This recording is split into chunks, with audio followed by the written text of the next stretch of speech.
Hey guys, welcome back to another episode of Champion Cycle. On this episode, we are going to do a quick repair, we'll call it, but it's going to wind up being a starter replacement on a 2009 to 2014 R1. This video pertains exactly to those models. However, if you want to do 04 to 08, 15 to current, it's more or less the same concept. This video will work as a great template for almost any R1 starter change, and to be honest with you, most modern day sport bikes will be more or less similar, if not the same, as this starter replacement. If you own an 09 to 14 crossplane R1, you are well aware your bike is hard to start from time to time. When it's hot, doesn't want to start. Sometimes when it's super cold, doesn't want to start. You may have upgraded your battery to a lithium battery, done little things, did your research. You know, guys on forums will tell you, do the spark plugs, check your tire pressure, adjust your chain, your bike will start easier, and all that nonsense. But I will tell you from experience, if you've put a high cranking amperage lithium battery, then that will help for sure. But at the same time, if your starter is simply not up to snuff, this tends to be the weak link with these particular bikes. Due to the starter placement, how hot these motors get, the starter does lose its cranking wattage relatively rapidly. That being said, changing your starter will change 100% how your bike starts, and it's not exactly the most expensive or hard thing for you to do on your own.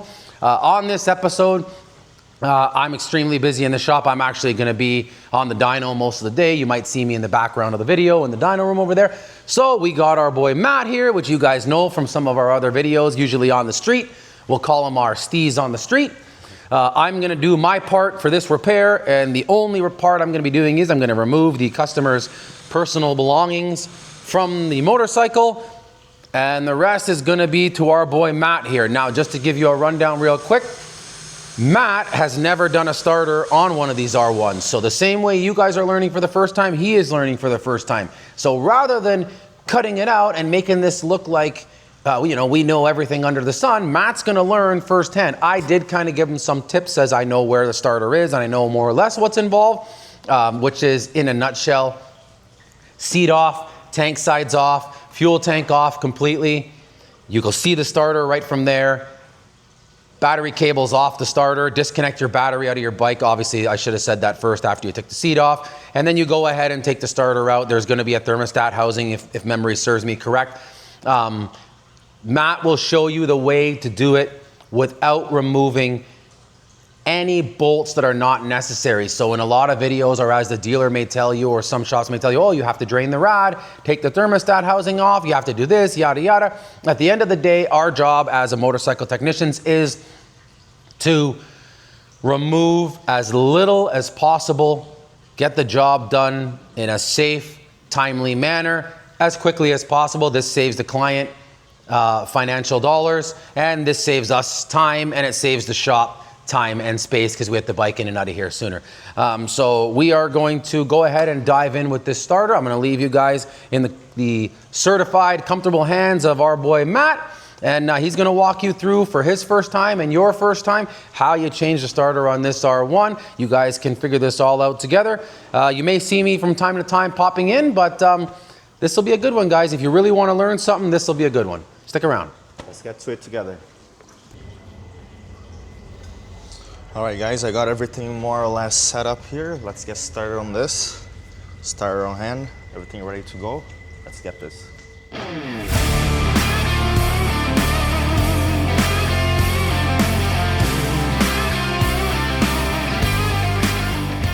right, guys, seat is off, tank's off. Now we still got this rubber here.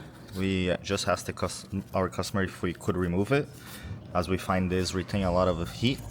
If your bike has this rubber here, you guys can go ahead and remove it. It'll make the job a lot easier for you guys, so you don't have to remove all the airbox and everything to go and reach and take it out properly. So we're just gonna cut it right here, take it all out, and like I said, this retains a lot of heat, so it's beneficial anyways. Alright guys, so I went ahead and removed this rubber piece from the top of the motor, and now that we're in here, I'm realizing that this airbox has to come out because we are not going to be able to reach the starter right there. we're not gonna be able to remove that. As you can see, there's a lot of things on the way. So I'm gonna go ahead, remove this air box, leaves just the throttle bodies on, I think. We'll see when we get there.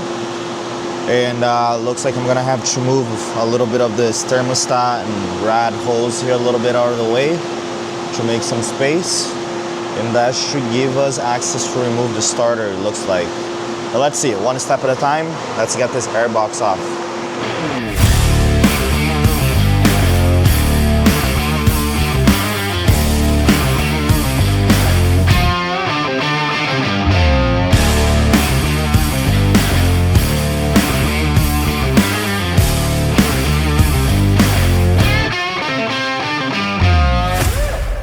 All right, guys, the air box out. It was a little bit difficult to get it out. I had to get one of the rubbers here out in order to get it out. And I realized one of the reasons why it was out is actually because on the right side here, there's this cables here, the throttle cables. And yeah, they were making it really hard to get the tab here, out. It was getting stuck there. But yeah, just some wiggle around, you'll be able to get it out. This also is attached to that part over there. And I used a flathead to like wiggle it out a little bit to help because it was really difficult to get it out. I found that helped. And yeah, and then after you take out, be careful, there's the air temperature sensor here right at the bottom to unplug, which is this blue plug here. And yeah, that's it, it's out. Now we have a lot more space to reach the starter. I'm also gonna go ahead and remove the rest of this rubber here. Get it all out of the way.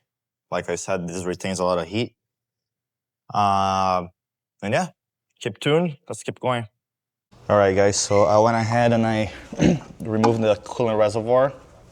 There was two 10 mil bolts holding it right here and right there. Took it out, and then to make it easier, I also removed the thermostat that was there. Just by, loosen the clamps on this side, and then loosen the clamp on this side as well. And then I also went ahead and removed that end over there, which was a 5 mil hex. And I just pulled it right off. You guys should be careful, there's an O-ring that could fall out. So it's right in there right now, but if it falls out, you gotta put it in there. Or you can also put it on this part here and put it back in when we put it in. All right, now we should have enough space to reach the 2 hex 5 mils that goes here to hold the starter down. Remove that, remove the connector from the top part of the starter, and we should be able to get it right out and slide the new one right in. Let's get to it. All right, guys, the old starter is out. New starter going in. Basically, it just slid right out of there. It just slid right out of there. Now we're just gonna slide this one right back in. Hopefully it will be just a slide and you'll go right in. Look at that.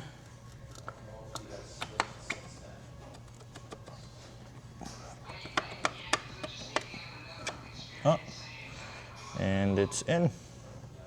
See, everything is lined up. Boom. All right, now we're just gonna put the bolts and snug everything back in. Put everything back in place. Do not forget your cable that goes on top of the starter. And yeah, let's get back to it.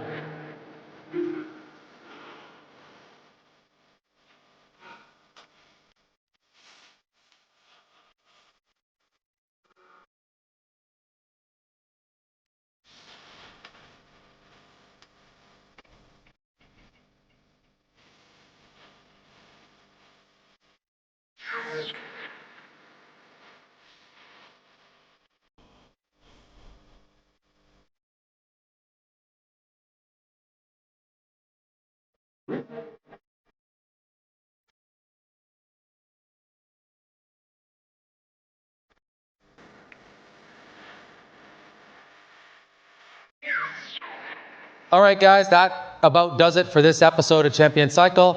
Hope you guys learned something about how to install a starter on this particular model, and it works the same concept for most models. Here you have the old junk starter. If you have an R1, you know they usually take a while to start. Just to give you an idea, take a listen. Super fast startup, especially for this particular style of bike. Matt learned, just like you guys watching probably learned. Hope you guys enjoyed Matt's take on how to get this job done. Stick around for the next one, and don't forget, guys, like, comment, subscribe, watch some of our other stuff. We'll come at you with some more.